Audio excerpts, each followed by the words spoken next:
Today, we've got an iPhone 12 with a charging issue. The problem is with the charging IC. Let's fix it. First, I'm disassembling the phone and removing the logic board.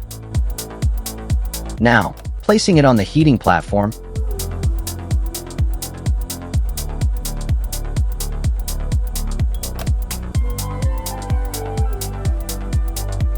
and carefully separating the board.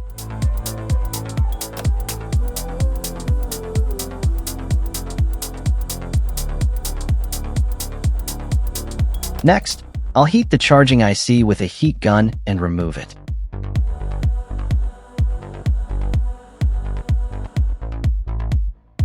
Then apply some flux, clean the area,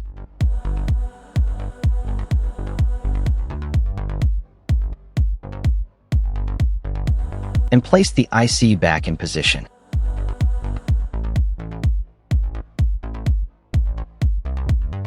After reflowing with heat, I'll reassemble the phone.